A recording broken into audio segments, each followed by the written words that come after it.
Anda kembali di Indonesia Business Forum, salah satu yang akan terdampak pastinya konsumen ataupun pelanggan. Saya langsung ke Mbak Echa di sini. Selamat malam Mbak Echa. Selamat malam Kak. Mbak Echa biasanya pakai ojek online kemana aja Mbak? Pulang pergi kerja. Pulang pergi kerja setiap hari? Setiap hari. Biasanya berapa sekali perjalanan?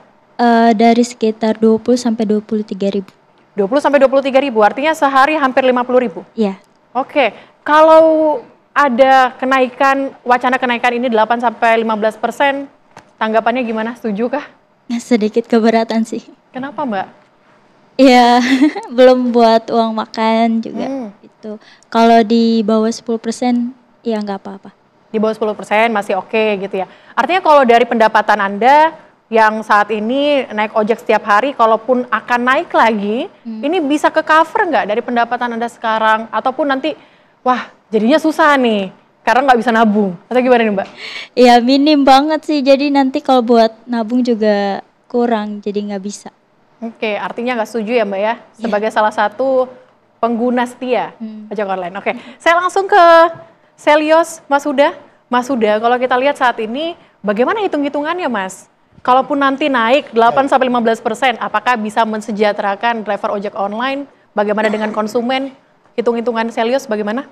Ya, yang pertama seperti ini Mbak, bahwa kita harus sadar bahwa ini pasar ini two-sided market, artinya pasar dua sisi. Platform itu dia mempunyai dua sisi konsumen. Yang pertama adalah konsumen penumpang dan juga konsumen dari mitra driver ojek daring. Itu yang pertama. Nah yang kedua, ini harus diseimbangkan. Harus diseimbangkan antara kepentingan dari sisi konsumen dan juga kepentingan dari sisi drivernya. Bahwa driver di sini juga menuntut untuk kesejahteraan, kesetaraan dan sebagainya.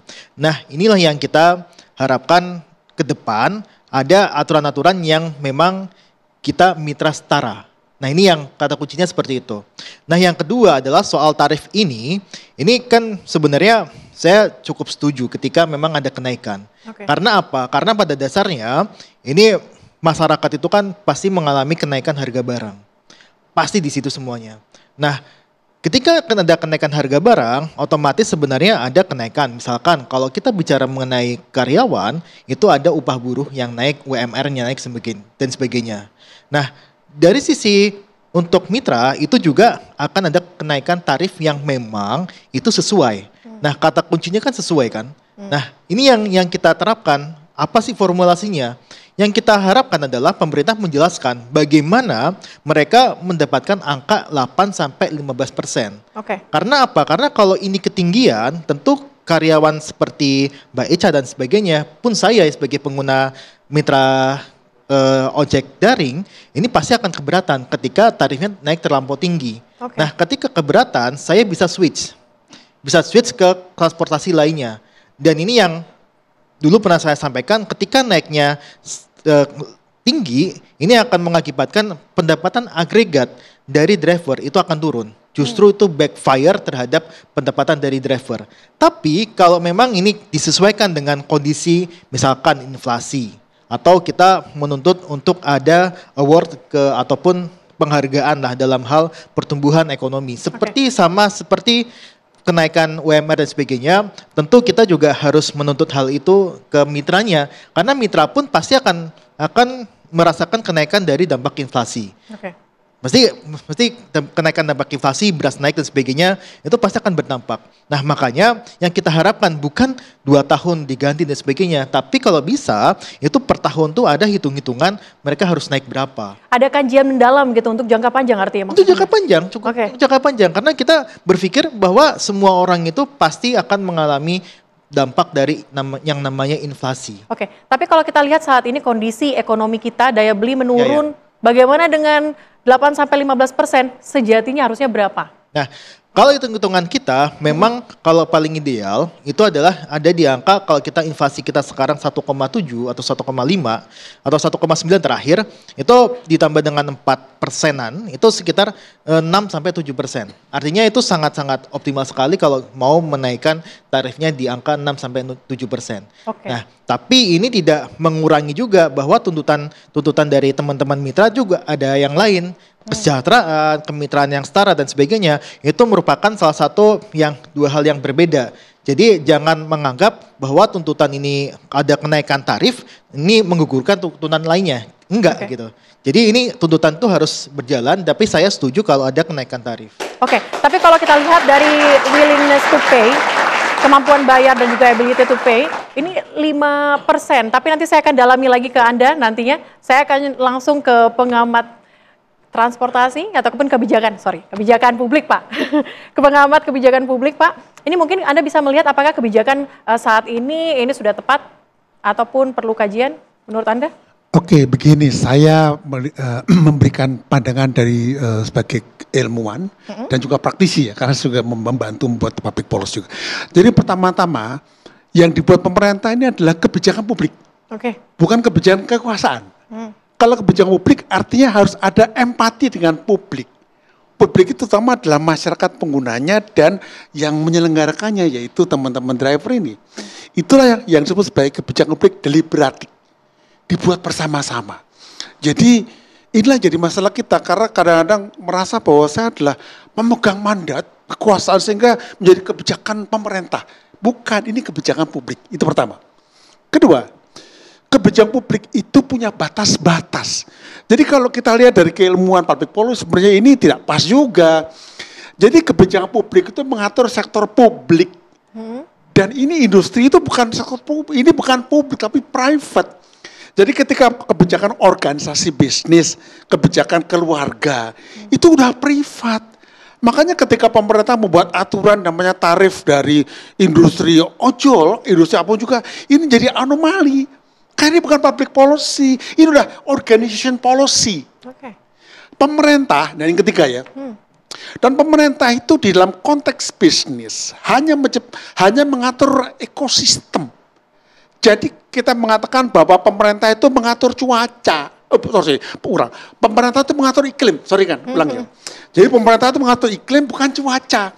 Kalau cuaca iklim itu misalnya kalau di Indonesia ada 2 musim kemarau, musim hujan kan ya. Di Eropa itu ada 4 musim. Itu yang diatur. Pemerintah nggak boleh ngatur cuaca. Cuaca itu naik turun harga, nggak ngejar nanti itu. Itu dalam ilmu public policy. Nah itu dari dulu, kalau nggak nanti lewat nanti itu. Itu yang ketiga. Yang keempat, ada yang namanya itu vendor driven policy gitu loh. Ini agak kurang nyaman dibicarakan ya. Vendor driven policy itu adalah kebijakan yang berbau-bau korupsi sebenarnya. Jadi begini, kebijakan tapi didorong oleh vendor gitu loh, karena petang-petang pernah punya kekuasaan. Karena terkait dengan begini ya, ini kan namanya free riders. Ini saya baru mempunyai ilustrasi ya, belum tentu benar juga, ilustrasi aja ya. Jadi misalnya saya mempunyai, ini nggak di Indonesia gitu kan ya, saya punya perusahaan ojol gitu ya, kemudian saya kekurangan pendapatan gitu ya, profitnya kurang, saya deketin pemerintah, tolong dong naikkan gitu kan, kemudian pemerintah atas nama politik mau mendapatkan dinaikkan gitu loh. Nah ini juga terjadi free rider juga ini, jadi ini berbahaya. Jadi ingat, pemerintah tidak boleh masuk ke ruang-ruang yang nggak boleh diatur. Nanti bisa sebagai korupsi kebijakan. Vendor driven policy. Dan yang kelima ini, terakhir nih hati-hati. Jadi dalam kondisi masyarakat yang tidak cukup baik-baik saja ekonominya, semuanya nggak baik-baik saja, pemerintah harus ngerti, pemerintah itu bukanlah pemerintah seperti pemerintah yang kalau di zaman kita sebelum tahun 45 ya, pemerintah itu tugasnya itu apa? Ada di pembukaan Undang-Undang Dasar 45 itu loh. Satu apa? Melindungi segenap bangsa dan tumpah darah. Kedua, menyejahterakan rakyat loh. Rakyat loh ya, bukan menyejahterakan kas negara loh. Ketiga, mencerdaskan artinya apa ya? Yang ngajak teman-teman ini semuanya diajak berbicara. Kenapa? Kalau teman-teman nggak diajak berbicara, rugi kita melakukan pendidikan sampai berapa puluh tahun merdeka kita. Udah pandai-pandai nggak diajak bicarakan, sayang juga kan. Yang keempat adalah mengkelas duniakan itu. Nah itulah acuan public policy. Kalau ngaco ke situ, prakteknya gampang. Itu Mbak. Makasih. Oke. Artinya harus ada ini ya, keterlibatan dari asosiasi dan pihak-pihak lainnya untuk menentukan kebijakan ini. Jadi begini, pelibatan itu enggak artinya semua orang diajak gitu ya. Tetapi mendengarkan. Jadi pemerintah di negara yang berhasil itu mendengarkan. Baik. Di negara ada tuh negara yang mana-mana itu dia pemerintahnya agak disable, tuli gitu loh. Tapi enggak di sini sana gitu. Nah, ini jangan sampai seperti itu. Dan kenapa dengarkan? Loh, pada pinter-pinter kita punya dokter. Loh, jangan dikira yang enggak dokter enggak pinter loh ya. ada namanya itu tacit knowledge. Dengarkan saja, kenapa? Oh mereka punya KTP NKRI kok. Oke. Gak apa-apa gitu ya. Oke, Ya.